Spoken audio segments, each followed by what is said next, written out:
রাস্তাটা দেখেছো বন্ধুরা? ও সত্যি, আরে মজা এসে গেল রে। এই জন্য পুরুলিয়া বেলপাহাড়ি আমার এত প্রিয়। দুদিন ছুটি পেলেও আমি দীঘা যাই না, আমি এখানে চলে আসি। অ্যাকচুয়ালি এটা হচ্ছে ঝিলিমিলি, লাল মাটি, ধুলোর জন্য গাছের গায়ের রঙগুলো লাল হয়ে গেছে, ওপরে নীল আকাশ, চারিদিকে জঙ্গল, আর আশেপাশে টুকটাক জায়গায় লেখা এলিফ্যান্ট করিডোর। ও আজকে আমরা কটা সাইট সিন করবো, তারপর বাড়ি যাবো। বাইকটাকে পরিষ্কার করে দিয়েছি, পরিষ্কার হয়ে গেছে, এটাও হয়ে গেছে। তো যাবো, দারুণ রাস্তা। কালকে সন্ধ্যেবেলা যে রাস্তা দিয়ে ফিরেছি, মানে আগের ব্লগে তোমরা দেখেছো যে রাস্তা দিয়ে ফিরেছি, এই রাস্তার ভিউটা তো সেরকমভাবে নিতে পারিনি। তো আজকে ভিউ তোমাদের দেবো। আর একটা নতুন জায়গা ঘুরে তারপর যাবো বাড়ি। চলো ব্লগটা শুরু করা যাক। জয় বাবা লোকনাথ, জয় বজরংবলী, হর হর মহাদেব। তো চলো গিয়ে ফার্স্ট সাইট সিনটা কমপ্লিট করি। বেশ গরম লাগছে, কিন্তু কালকে রাত্রিবেলা ঠান্ডা লাগছিল, 9:15তেই একটা জ্যাকেট পরেছি, কিন্তু খুব গরম লাগছে। তো তোমরা যদি আসো তো এই হোলি অবধি কিন্তু সময়, তারপরে কিন্তু বীভৎস গরম পড়ে যাবে। তো এটাই হচ্ছে গৌরীকুঞ্জ, ঢুকবো না এইখানে করে দিই নাকি? বন্ধুরা, তোমরা ঘাটশিলা এলে কিছু মিস করো আর না করো, এই জায়গাটা একদমই মিস করবে না। এটা হচ্ছে বিভূতিভূষণ বন্দ্যোপাধ্যায়ের বাড়ি। এনার স্ত্রীর নামানুসারে জায়গাটার নাম করা হয়েছে গৌরীকুঞ্জ। তোমরা কিন্তু অবশ্যই এখানে আসবে, এটা একটা বাঙালির ইমোশন। ঘাটশিলা শহরটায় না মানে কোনো সিস্টেম নেই, যে যেখানে পাচ্ছে হুটার চলে আসছে। হিন্দুস্তান কপার লিমিটেড, এর পাশ দিয়েই মনে হয় যেতে হয় সম্ভবত। হ্যাঁ, এই রাস্তাটা দিয়েই দূরে দেখা যাচ্ছে পাহাড়ের রেঞ্জ। রাস্তাটা খুব সুন্দর, কিন্তু আই থিঙ্ক আমরা একটা ব্রিজে উঠবো, সেই ব্রিজটা বোধহয় ক্রস করে যেতে হবে মনে হয়। আমি একবারই ম্যাপটা দেখেছিলাম, তারপর ওর কাছে ম্যাপ আছে, আমি আর ম্যাপ দেখিনি। দেখতে পাচ্ছ তোমরা পাহাড়ের রেঞ্জ? আই থিঙ্ক দেখতে পাবে না, কারণ গোপ্রো বলে। ঠিক আছে, আর রাস্তা দেখো, আঁকা বাঁকা রাস্তা, দারুণ রাস্তা, দারুণ সলিড ভিউ, সলিড ভাই, অসাধারণ অসাধারণ। ওখান দিয়ে জলটা যাচ্ছে, এদিকে একদম শান্ত জল, পুরো ব্লু কালারের জল, ডিপ ব্লু, ডিপ ব্লু। একটা ড্রোন থাকলে ভালো হতো, একটা ড্রোন থাকলে ড্রোন শট ভালো হতো। ড্রোন, আরে ভিডিওতে সাপোর্ট দেখো, সাপোর্ট দেখো, তবে তো একটা ড্রোন নেবো এবার। তো আমরা আসি রাতমোহনা। কেমন জায়গা? সুপার, মানে সুপার, সত্যি বাতাস একদম, হাওয়া, রোদ্দুর আছে, তার মধ্যে হাওয়াও চলছে। আরও একটা ব্যাপার হচ্ছে সেরকম গায়ে লাগছে, হ্যাঁ গায়ে লাগছে না, হাওয়াটা আছে বলে গায়ে লাগছে না। জলটা না পুরো ব্লু, ডিপ ব্লু কালার জলটা।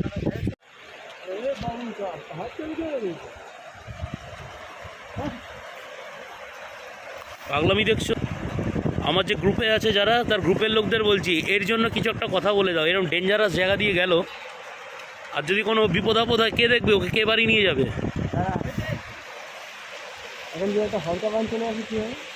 তো বন্ধুরা, এখান থেকে বেরোচ্ছি, আগে কিছু খেয়ে নেব, তারপর যাব হচ্ছে অন্য একটা স্পটে।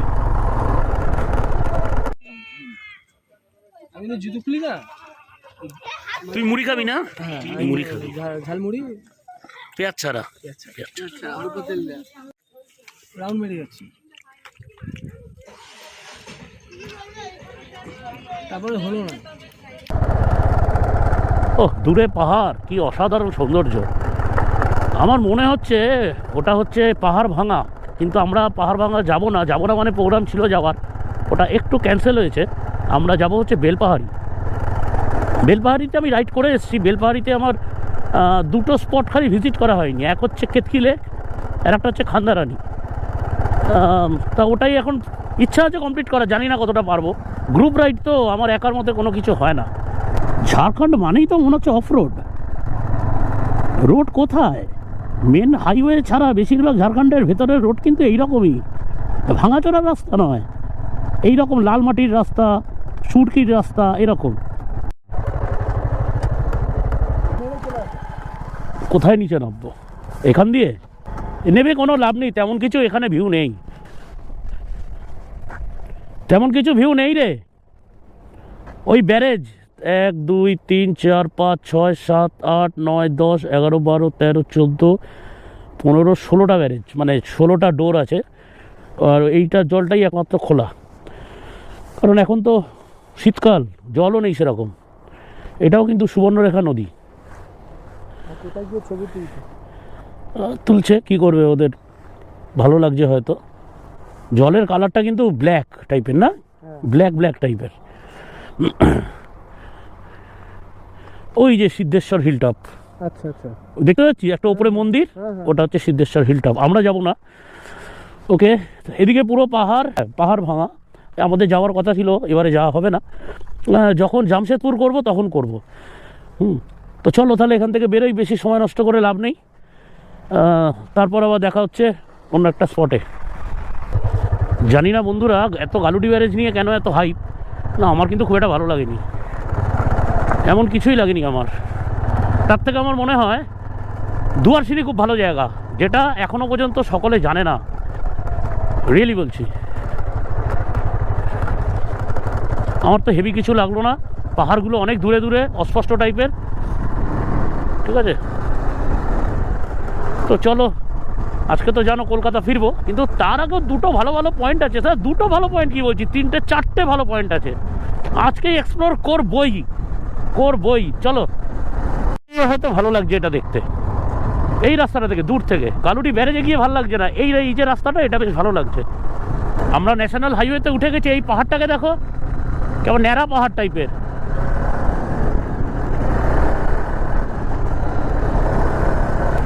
তো বন্ধুরা, কালকে যখন ফিরেছিলাম এই রাস্তা তো অন্ধকার ছিল, দেখতে পাইনি। দেখো ভিউ পুরো পাহাড়ে ঘেরা। আর এই ছোট পাহাড়টার উপরে দেখছি একটা মন্দির, দূর থেকে মনে হচ্ছে তো বজরংবলীর মন্দির, বুঝতে পারছি না। দুয়ারসিনির ওপর আমার একটা আলাদা ভ্লগ আছে, দয়া করে আপনারা ওটা একটু দেখে নেবেন। দেখুন আই বাটনে আসছে হয়তো। এই ভিডিওটায় দুয়ারসিনি সম্বন্ধে বেশি কথা বলিনি, কারণ দুয়ারসিনি সম্বন্ধে বলতে গেলে অনেকটা সময় লেগে যাবে, আর ভিডিও বড় হয়ে গেলে আপনারা স্কিপ করে দেখবেন। সেই কারণে দেখুন আই বাটনে যে লিঙ্ক আসছে, সেই লিঙ্কটায় ক্লিক করে ভিডিওটা একটু দেখে নিন, কারণ দুয়ারসিনি কিন্তু খুব সুন্দর একটা ডেস্টিনেশন হতে পারে। ও হেভেন রোড দেখো বন্ধুরা, হেভেন। এই জন্য বলি পুরুলিয়া সবসময়ের জন্যই হিট। আচ্ছা, দুয়ারসিনি কিন্তু পুরুলিয়ার মধ্যে পড়ছে, এটা আমি তোমাদের বলে দিলাম। পুরুলিয়ার এটা হচ্ছে অ্যাকচুয়াল, এই রাস্তাটা সোজা গিয়ে ধাক্কা মারছে বান্দুয়ানে। সেখান থেকে তোমরা পুরুলিয়া ঢুকে যেতে পারো ডাইরেক্ট, মানে অযোধ্যা ঢুকে যেতে পারো।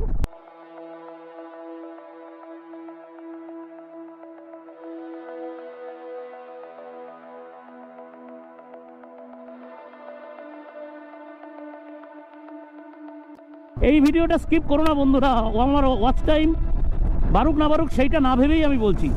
এত সুন্দর জায়গা দেখেছো, পাহাড় কেটে রাস্তা বানিয়েছে, এই মানে দারুণ জায়গা, দারুণ। আর এইটার ভেতরে, মানে এই পাহাড়ের ভেতরে যে রাস্তা আছে পুরো অফরোড, আমরা আগের দিন গেছিলাম। ও অসাধারণ, দেখেছেন কি জায়গা।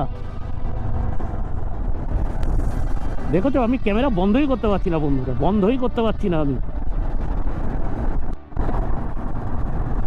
এই জন্য বলি পুরুলিয়া সবসময়ের জন্যই হিট, পুরুলিয়া সব সময়ের জন্য হিট। বাঙালির একটা ইমোশন, বাংলার যে রাইডার তাদের কাছেও একটা ইমোশন। অফিসে ছুটি পাচ্ছি না, 2 দিন ছুটি, চলো পুরুলিয়া রাইড। রিয়েলি বলছি, রিয়েলি বন্ধুরা, বিশ্বাস করো এই রাস্তাটা, আমি এত জায়গায় রাইড করেছি, এই রাস্তাটা আমার পুরো মন কেড়ে নিয়েছে ভাই। I love this place, I love this road. বন্ধুরা, এই আমরা পিওর ঝিলিমিলি এন্টার করছি। এখান থেকে ঝিলিমিলি আরম্ভ, কুলাইপাল পোস্ট শেষ হলে তারপর সেখান থেকে ঝিলিমিলি আরম্ভ। রাস্তাটা দেখেছো বন্ধুরা, ও সত্যি, আরে মজা এসে গেল রে। এর ওপর আর কোনো কথা হয় না, একদম ফটো তোলার রাস্তা। হ্যাঁ সিরিয়াসলি কি বলবো, কতটা আপ অ্যান্ড ডাউন দেখেছো। এই জন্য পুরুলিয়া বেলপাহাড়ি আমার এত প্রিয়। 2 দিন ছুটি পেলেও আমি দীঘা যাই না, আমি এখানে চলে আসি, এটা আমার ভালো লাগে, কি করব। অ্যাকচুয়ালি এটা হচ্ছে ঝিলিমিলির জঙ্গল, এটা আমি বলে দিচ্ছি। ওই এখান থেকে ঝিলিমিলি থেকে আবার যেতে হবে প্রায় ওই 30 কিলোমিটার 29 কিলোমিটার, তবে হচ্ছে বেলপাহাড়ি। বন্ধুরা এই দেখো, এই হচ্ছে ঝিলিমিলি ফরেস্ট। ওই দিক থেকে রোদ্দুরটা পড়েছে, কন্ট্রাস্ট দেখেছো কালার, এটাই ঝিলিমিলি। সিরিয়াসলি বলছি, সঙ্গে যদি বাইক থাকে না তাহলে একই দিনে অনেক জায়গায় ঘোরা যায়। সত্যি একই দিনে অনেক জায়গায় ঘোরা যায়। তো তোমাদের একবার বলে দিই, এটাই হচ্ছে চাকাডোবা মোড়। এখান থেকে এই ময়ূর ঝর্ণা যাওয়া যায়, ময়ূর ঝর্ণা এলিফ্যান্ট রিজার্ভ। আর এদিকে হচ্ছে বেলপাহাড়ি। তো চলো বেলপাহাড়ির দিকে এগোই।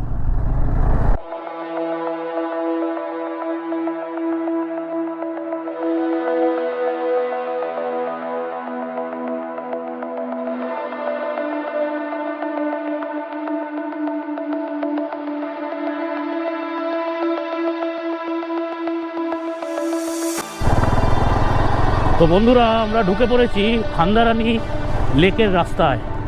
লাল মাটির রাস্তা, চারিদিকে ধুলো। খান্দারানি লেক আমি আগে কখনো যাইনি, আগের বার বেলপাহাড়ি এসেছিলাম কিন্তু আমার যাওয়া হয়ে ওঠেনি।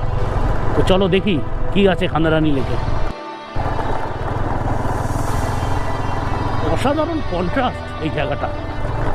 লাল মাটি, ধুলোর জন্য গাছের গায়ের রঙগুলো লাল হয়ে গেছে, ওপরে নীল আকাশ, চারিদিকে জঙ্গল, আর আশেপাশে টুকটাক জায়গায় লেখা এলিফ্যান্ট করিডোর। কিসের এটা? ও আচ্ছা আচ্ছা, কত টাকা? এটা কি বাইকের চার্জ না আমাদের? বাইকের চার্জ খালি। আচ্ছা আচ্ছা, হ্যাঁ দেখি জায়গাটা কেমন। ও হো,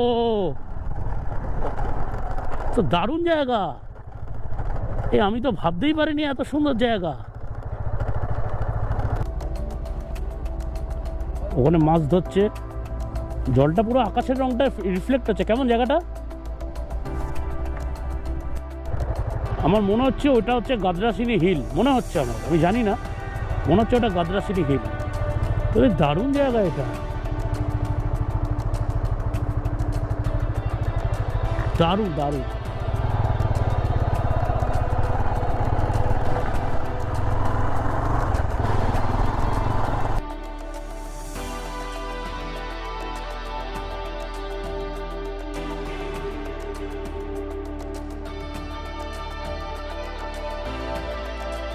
খুব পরিষ্কার দেখছি, কত প্লাস্টিক বেড়ে নোংরা করেনি।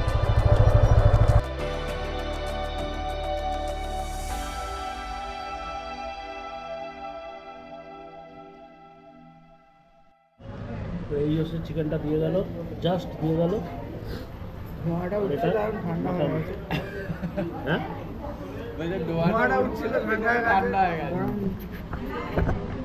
বেলপাহাড়ির এখানে খাওয়া দাওয়া করে বিশাল টাইট খাওয়া হয়ে গেছে, হেভি খিদেও পেয়েছিল। খাওয়া দাওয়া করে এবার বাড়ির দিকে রওনা দিচ্ছি। আশা করছি কোলাঘাটটাই ফার্স্ট স্টপ দেবো, ওই একটাই, অনেক রাত হয়ে যাবে। তো চলো দেখা যাক, যাওয়া যাক। আমি বলবো যে কাঁচা লঙ্কার উল্টো দিকের হোটেলটা থেকে একবার একটু খেয়ে দেখো, খুব ভালো হোটেল, ব্যবহারও ভালো, খাবার দাবারও ভালো।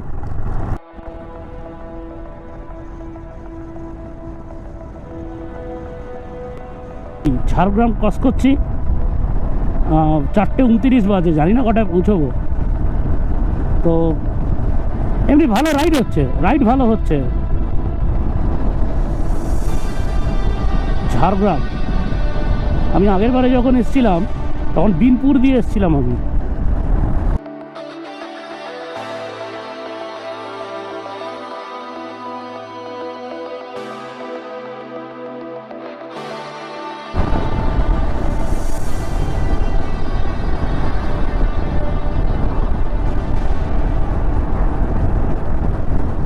তো বন্ধুরা, আমি আছি, মানে আমরা আছি কোলাঘাট থেকে 15 কিলোমিটার দূরে। হ্যাঁ, তো আমি টেল করছি মিডিলে দুটো, মানে আমাদের সাথে যারা গেছিলো একটু বাচ্চা আর কি, অত রাইডিং ফাইডিং করে না। তা আমি আমার পার্টনার শুভকে বললাম তুই লিড কর, আমি টেলে থাকি।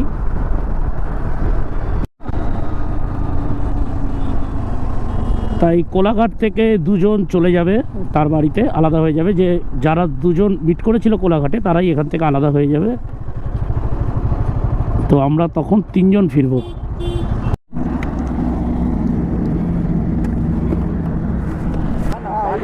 বাদিকে ঘুরবে, চলো সাবধানে যাও। গিয়ারটা একটা SMS করে দিও, ঠিক আছে? কেমন লাগলো গ্রুপ?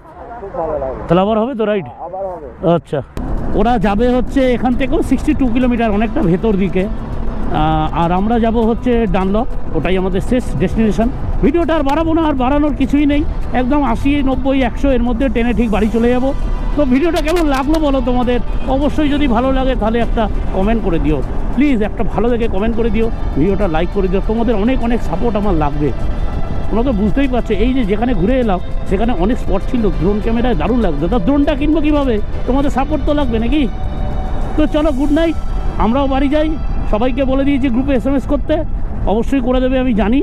তো চলো, চ্যানেলটা সাবস্ক্রাইব করে দিও। Tata, bye. At last complete হলো। এখান থেকে বাড়ি চলে যাবি তো? এটা দিয়ে ঢুকবি? আমি ইউ টার্ন মেরে এটা দিয়ে ঢুকবো। ভালো গাড়ি চালিয়েছে, স্কুটি নিয়ে ইয়ার কি অফরোড ওই লেভেলের। ও, ভিডিওতে সব কিছু বোঝা যায় না, যে যাবে সেই বুঝবে। হ্যাঁ, ঠিক আছে, সেই রুটে এই যে সার্ভিস দিয়েছে, এই তো এই গাড়ি যা সার্ভিস দিয়েছে, ওই রকম লাখাইসিনি হিলের ওই মানে অফরোড তোমরা বিশ্বাস করবে না। তোমরা গিয়ে আগের ব্লগটা দেখো, তোমরা বুঝে যাবে কি পরিমাণে এই গাড়িটা অফরোড করেছে।